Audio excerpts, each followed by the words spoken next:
Hey everyone, welcome back to week 8. For this week, we're going to talk mostly about lists. We'll start with an introduction with data structures. We'll talk about different things you can do with lists, and we'll talk about mutability and how lists are different from strings. In the next video, we'll start with aliasing and go into how to loop through lists, using lists and functions, some key terms, and then also how to nest lists. So for this video, we'll introduce it with talking about data structures. So a list is a data structure, but what is a data structure and how is it different from a data type? So a data type is something like an int or a boolean or a string, whereas a data structure is a way to represent some of those data types. It's a way to structure your data. And we create a list. We can say list equals 0, 1, 2, 3, 4, 5, or we could say list equals ABC or some strings. Each of these elements can be any data type. So 0, instead of the number 0, we could have a string. Instead of the number 1, we could have another list, and so on.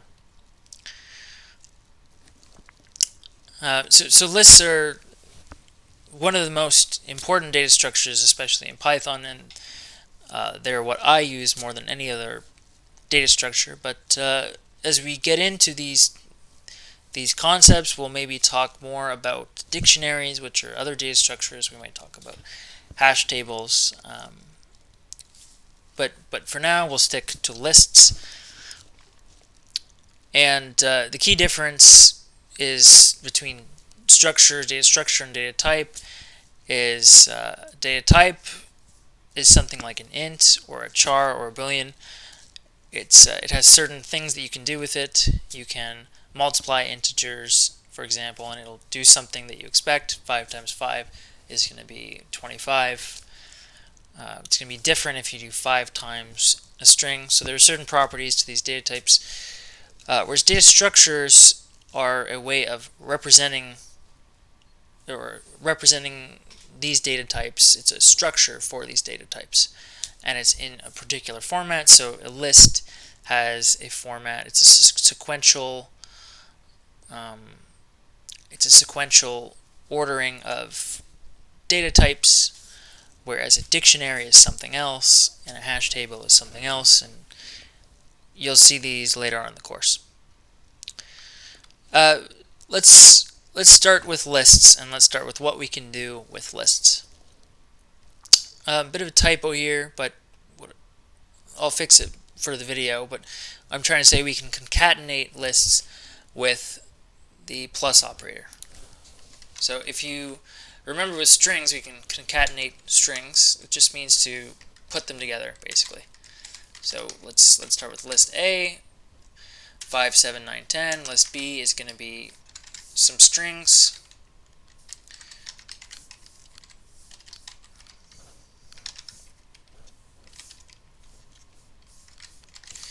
And we could have numbers in there too. We can mix things up, but for now we just happen to have list A and B, where A is integers and B is strings. But what are we doing when we say A plus B? This is concatenation, and what it means is we are adding B to the end of A.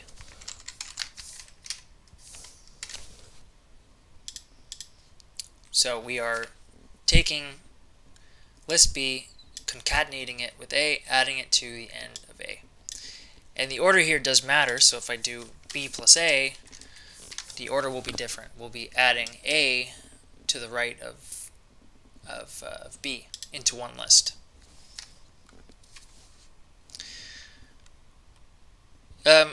We can concatenate a list with itself. To do that, we could do A plus A plus A, and that'll give us three concatenations of A into itself. We could also do A times 3. Same thing.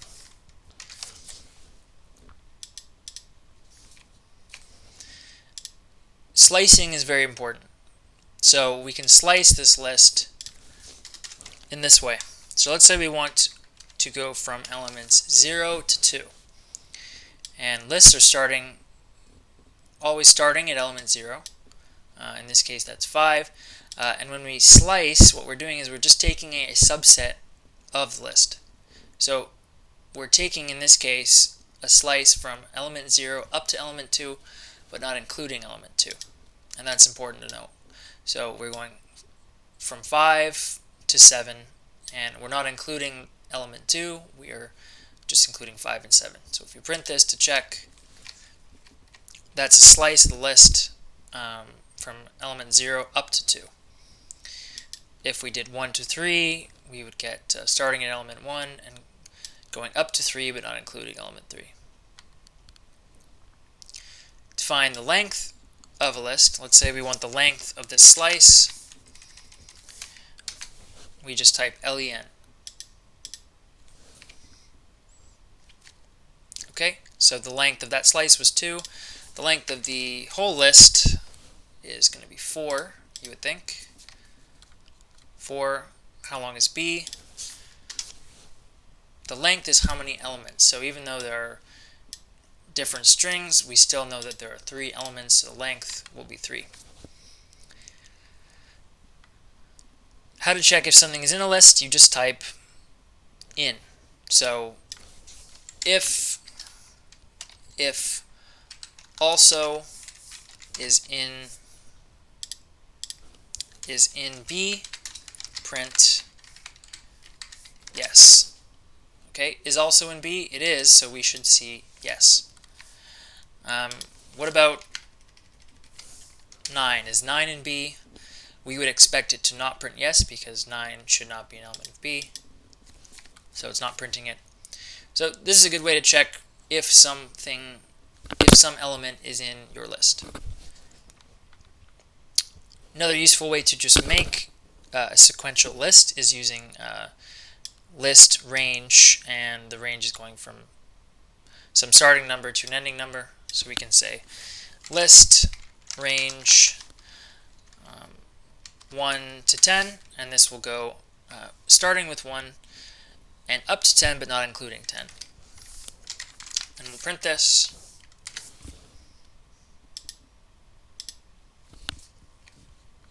And just to check, starting with 1 and going up to 10, but not including 10. So those are just some things you can do with lists. There's a lot more, but it's just a sort of light intro. Let's talk about mutability, and that'll be it for this video. So mutability, we touched on it with strings. Whether something is mutable or immutable, what does it mean? It's just a fancy word to say something is changeable. So strings, you might remember, were immutable. We can't change parts of a string directly. Can we do that with lists? Well, you'll see that you can. And this is going to be important for aliasing, which we'll see. But this is the same list, 5, 7, 9, 10. If we want to change an element, we can just say A3, for example. And what is 3? 3 is the third index for the third element. This is the 0th element, first element, second element, and third element. So we're going to change the 10. Let's change it to new thing. And when we print A, we should see that we've changed our list. Okay, so unlike strings, I know strings are similar because we can slice through strings, we can do a lot of the same things, but one key difference is that strings are immutable or unchangeable, and lists, as you can see, are mutable or changeable. And if we wanted to get rid of the 10, instead of replacing it with a string, we could just delete it with del. So we could say delete A3, and when we print A, we'll see that the 10 is gone. Okay, that's it for this video. In the next video, we will continue on with aliasing.